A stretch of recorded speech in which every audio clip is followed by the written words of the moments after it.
This is what if Deku had born abilities? Yeah, what if Deku had born abilities?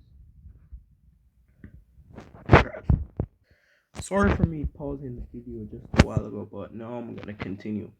So this is what if Deku had born abilities.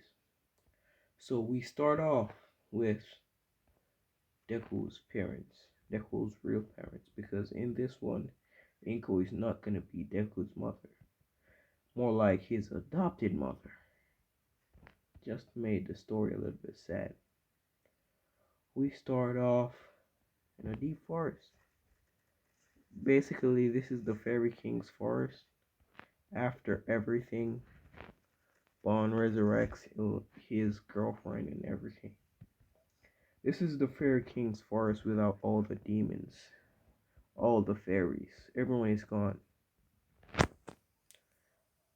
Deku's parents says, "We hear the theory about the Fountain of Youth. What if we could get the Fountain of Youth, split the properties and be immortal, and we can be in love forever?" His wife says, "Fine, we can do that. But first we have to scale the tree of life to find it. So how are we gonna do that?" They manage to scale the tree of life, Deku's mother holding Deku on her chest, carrying him up. Midway, his father took Deku, climbed the other half, so it was a turn. When they eventually reached, they met something unexpected. It was a golem, the last protector of the Fountain of Youth. At this point, the golem started to fight Deku's parents, killing Deku's mother, severely injuring Deku's father. Deku's father managed to use his quirk, Grab. I know it's a weird name, but I don't have anything better at the moment. Grab. Grabbing the golem's head, basically its magic source. And the only reason why he was able to do this, the golem was a little bit messed up.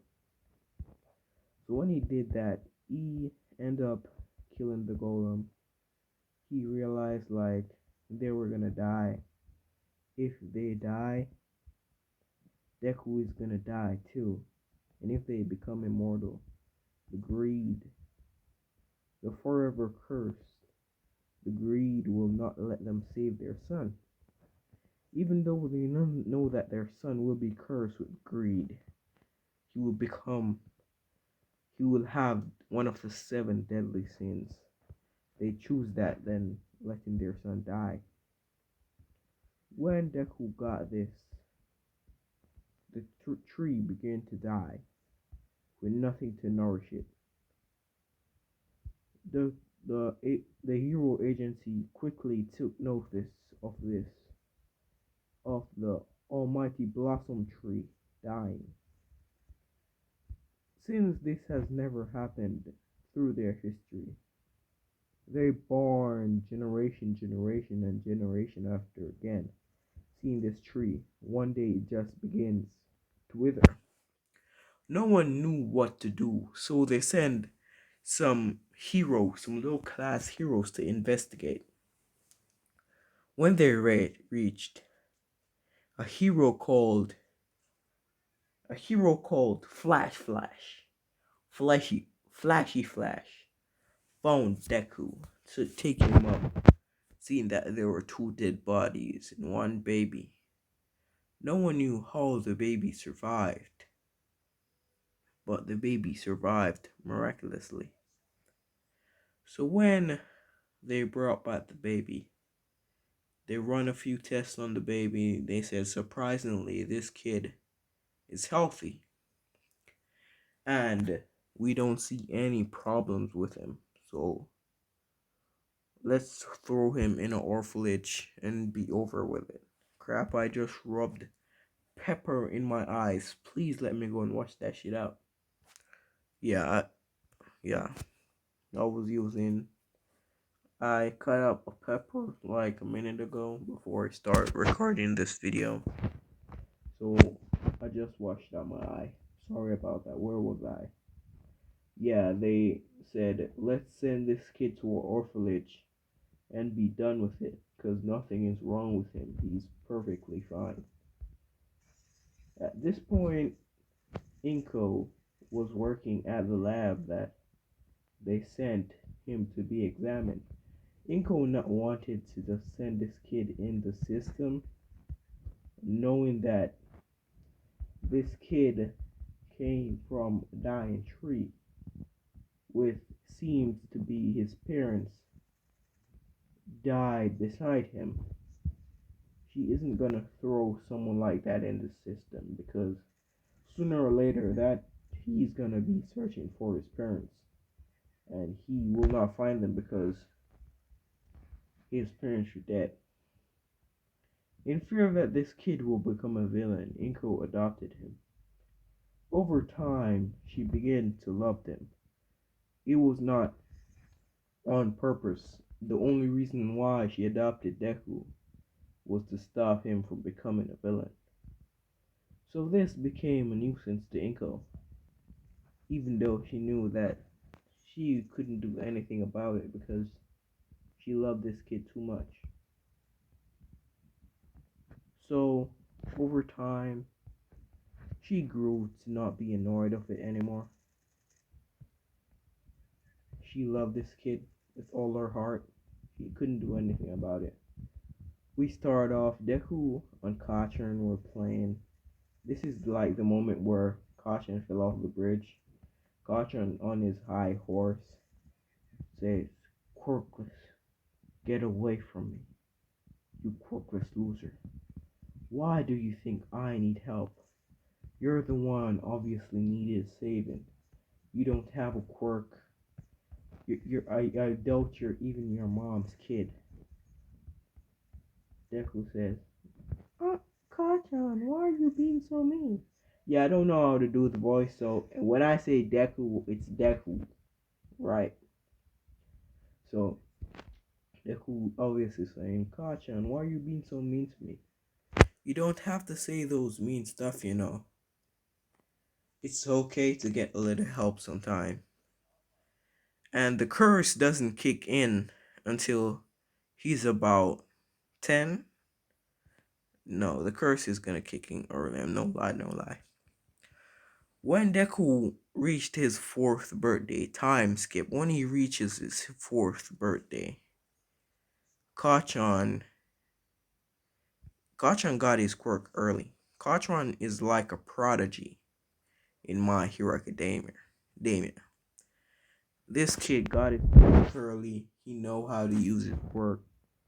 He knows the consequences of his quirk, but he ill-treated his quirk. That's his only fluke. So he's a prodigy. Everybody knows him. Everybody wants him to be number one. Since of because of Deku's curse, you know that Deku's curse is not gonna allow that.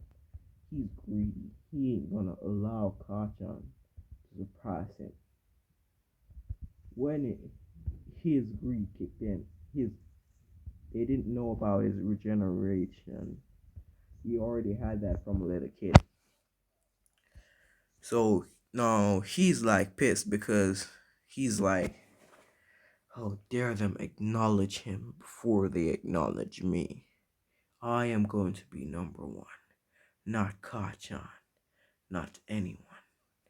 On the final day of school, the teacher is saying, I'm going to be doing some tests to find out what you want to be in life. Then everyone started to smile. The teacher throws up the paper saying, I already know that you all want to become heroes. Yeah, and then he said, actually, there's 2 persons in this class applying for UA. Bakugo gets up. Who dares to oppose my superiority? Bakugo, being all tough talk, Deku says, it's me. And what are you gonna do about it, Kachan? What can you do to stop me? Do you think that you have power? Your power is nothing compared to my superior genius. He's like crazy smart. Bakugo tries to explode Deku, but explodes his book instead, throwing it outside, knowing that he won't ever hit him. Deku walks outside, takes up his book. When school is over, he goes to walk through the tunnel to get home. But as everyone obviously knows, yeah, it's not gonna go as planned. The sludge villain appears, saying, I didn't know that that freak was in town. Kid, I want your body. Deku begins to laugh. You think you can steal from me?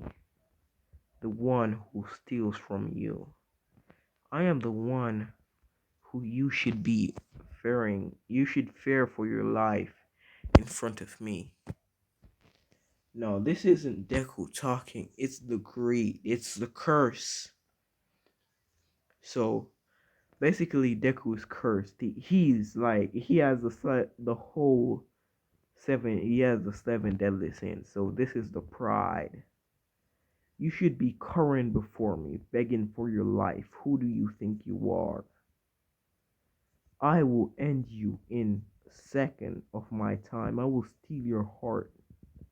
The Sludgeon said, how can you steal my heart, you stupid little boy?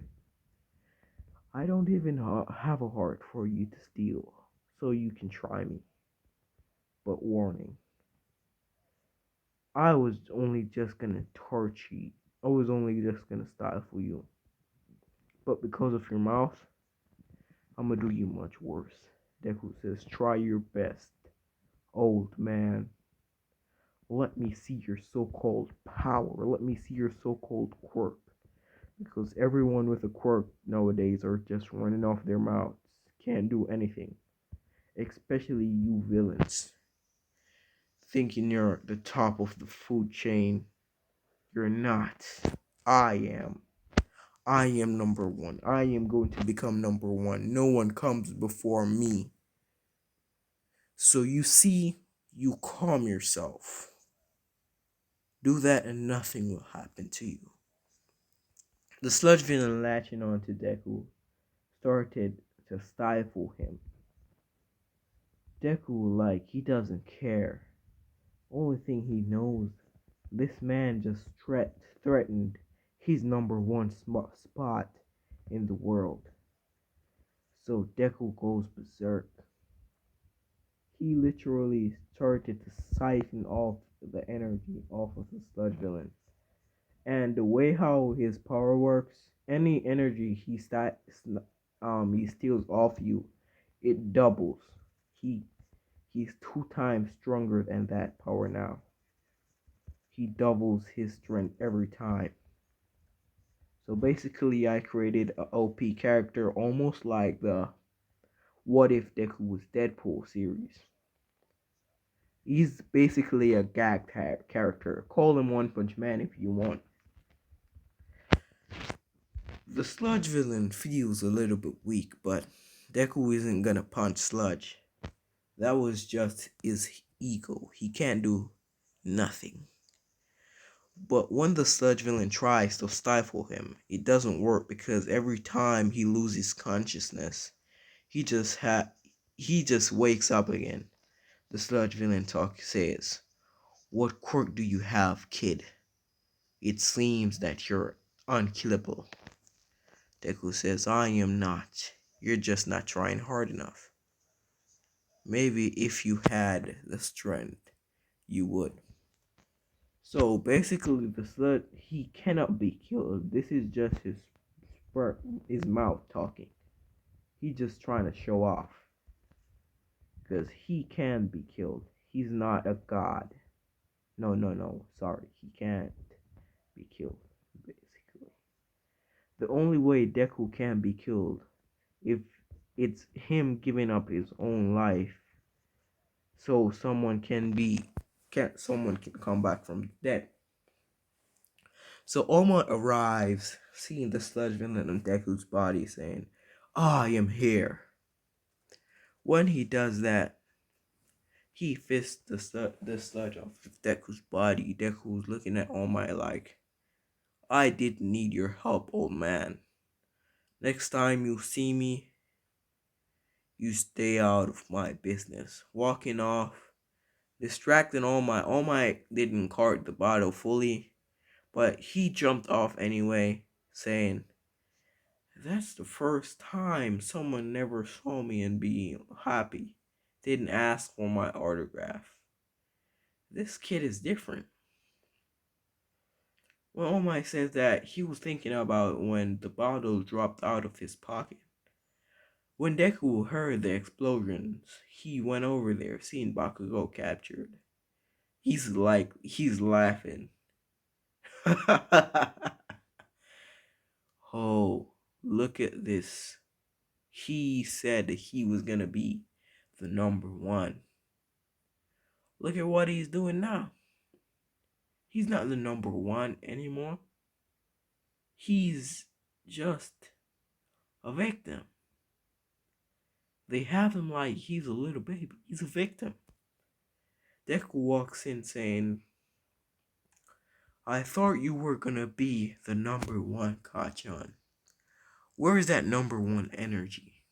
Huh, where is that energy where you were gonna defeat me? Become number one now." Bakugo obviously feeling bad, saying, "Deku, I'm going to kill you for this." Deku walks in, stealing the sludge villain's energy. This time he went further. He steals the sludge villain energy. He's taking life force this time. He's not only taking power, he's taking everything. When he's done, the only thing the hero saw him do was look at the sludge villain. The sludge villain exploded him sometimes. He got back up, but the only thing they saw him do was look at this villain. And now this villain is out of commission. This villain is down. Everyone is confused because what could this kid have done to this villain to get him down? It was only glare. No hand movements. Just a dead stare on the sludge villain. Everyone is like, this kid, he's a beast. He's the number one. This is what he wanted to happen. He wanted everyone to call him number one. He doesn't want to be in the back. At this point, Deku is like, yes, worship me. Worship my superiority. Look at this trash. He's lying down on the floor like he's nothing. I am the only number one. Not even All Might can beat me. I would like you to worship me more. The more worshippers he gets, the stronger he is. That's basically one of his abilities. So Deku is basically drunk on power. He's drunk in power. He's out of control. When he goes home, Inko sees him. Says, "What have you been doing, Deku? You're not the Deku I once knew." Deku says, "Obviously, I'm not. I have changed. I have become a god. I have ascended. I am the number one in this world. No one knows me. I bear the 7 deadly sins. I am pride. I am everything in one. No one can stop me, not even All Might." So, this is the time where we end the video. And I'm not gonna ask you if you want a part 2 because I'm gonna do it anyway, without your permission or not. So, skadoosh.